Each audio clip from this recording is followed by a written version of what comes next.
Hello and welcome. Ahmad Abdullah गरीब ITI के YouTube channel में आप सभी का एक बार फिर से स्वागत है। मैं अब्दुल सलाम मोमिन, ड्रॉसमैन सिविल ट्रेड इंस्ट्रक्टर। आज का हमारा टॉपिक है मैन्युफैक्चरिंग ऑफ ब्रिक।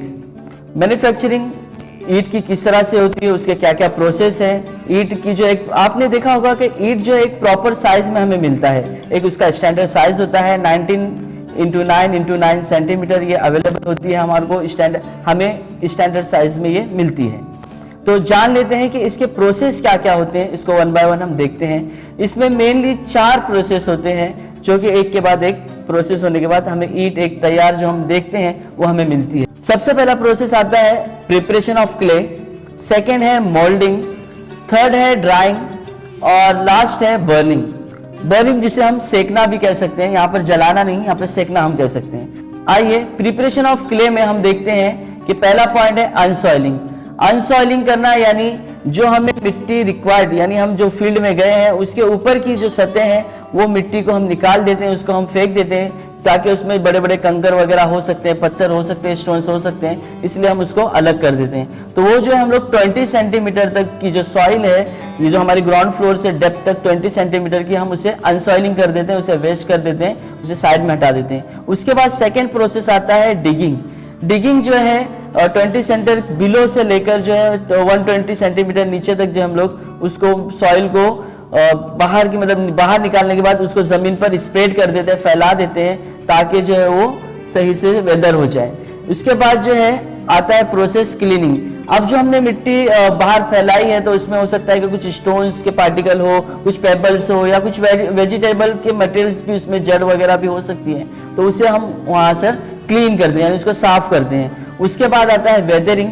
वेदरिंग में हम उसे मिट्टी को कुछ दिनों तक, कुछ हफ्तों तक ऐसे ही जो है खुले में छोड़ देते हैं, ताकि उसके अंदर कुछ नमी आ जाए, वेदर के साथ जो है वो मिल जाए या वो सम हो जाए उसके साथ। उसके बाद आता है नेक्स्ट प्रोसेस हमारा ब्लेंडिंग।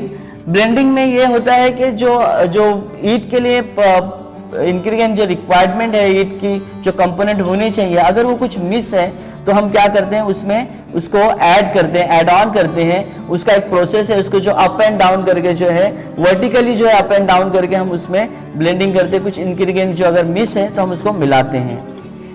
उसके बाद नेक्स्ट प्रोसेस आता है प्रिपरेशन ऑफ क्ले का, लास्ट है टेम्परिंग। टेम्परिंग में ये प्रोसेस में इसके भी अलग अलग प्रोसेस है, इसमें भी हम जो है मिट्टी को जो है अगले प्रोसेस के लिए तैयार करते हैं। तो इसमें हम लोग बेसिकली पग मिल का इस्तेमाल करते हैं। पग मिल में जो है मिट्टी को ऊपर की तरफ से डाला जाता है और नीचे की तरफ से मिट्टी बाहर आती है, और इसमें थोड़ा जो मॉइस्चर, यानी इसमें हम थोड़ा पानी ऐड कर देते हैं, ताकि हम इसको अगले प्रोसेस जो मोल्डिंग हम करने वाले उसके लिए हमारा जो है ये मिट्टी पूरी तरह से तैयार हो जाए। मोल्डिंग में 2 तरह की मोल्डिंग होती है, hand moulding and machine moulding. Hand moulding के अंदर भी हम देखें तो ग्राउंड मोल्डिंग और टेबल मोल्डिंग होती है। अगर हम ग्राउंड के ऊपर ईंट को रखकर जो सांचे में डाल रहे, मोल्ड कर रहे हैं, तो वो हमारा ग्राउंड मोल्डिंग कहलाएगा। जैसे कि ये बेसिकली ग्राउंड जो है अनइवन ग्राउंड होते हैं, उनकी सरफेस सही नहीं होती है, तो इसमें ईंट में भी वो डिफेक्ट आ सकता है। दूसरा है टेबल मोल्डिंग। इसमें जो है टेबल के ऊपर अगर हम रखकर मोल्डिंग कर रहे हैं तो एक कहलाता है टेबल मोल्डिंग। और इसमें जो है हमें सरफेस जो है ज्यादा अच्छी, इसमें जो हमें ज्यादा साइड जो क्लियर मिलते हैं। इसको खड़े खड़े रहकर ही करना पड़ता है, तो इसमें हो सकता है कि जो एफिशिएंसी, यानी जो हमें काम जो बंदा कर रहा है, मोल्डर जो है, वो काम की एफिशिएंसी को खो सकता है या उसमें कम आ सकती है। मशीन मोल्डिंग में भी 2 तरह की मोल्डिंग होती है, plastic clay machine and dry clay machine. Plastic clay machine में जो है मिट्टी को सॉफ्ट रखा जाता है और उसके अंदर थोड़ा पानी ऐड करके उसको सॉफ्ट रखा जाता है, ताकि वो जो है और अच्छी तरह से मोल्ड हो जाए। और ड्राई क्ले में ये बेसिकली जो है थोड़ी ज्यादा मतलब ड्राई होती है और इसको मशीन के अंदर प्रोवाइड किया जाता है। मोल्डिंग के बाद आता है नेक्स्ट प्रोसेस ड्राइंग। ड्राइंग में भी हम देखें तो नेचुरल प्रोसेस और आर्टिफिशियल प्रोसेस हमें मिलते हैं। नेचुरल प्रोसेस में ये होता है कि ईंट को हम जो है खुले में इसी तरह से छोड़ देते हैं। जैसे अगर समर का मौसम है, गर्मियों के मौसम है, तो हम उसको इसी तरह से हम छोड़ देते हैं। नेक्स्ट जो है हमारा आर्टिफिशियल कुछ मेथड्स जो हम लोग अप्लाई करते हैं, उसमें जो है पहला है circulation of air. Circulation of air में एक जो है टनल या फिर एक हॉल बनाया जाता है, जहाँ पर जो कि कुछ गैसेस, हॉट गैसेस उसमें छोड़ी जाती है, ताकि जो ईंट जो है जल्दी से सूख जाए। उसके अलावा कुछ ड्राइंग यार्ड होते हैं, इस तरह से जहाँ पे ड्राइंग यार्ड है, खुला एक हॉल वगैरह जैसे है, उसमें जो है गोडाउन है, उसमें जो है फैन लगाकर जो है उसे सुखाया जाता है। हमारा लास्ट प्रोसेस है बर्निंग।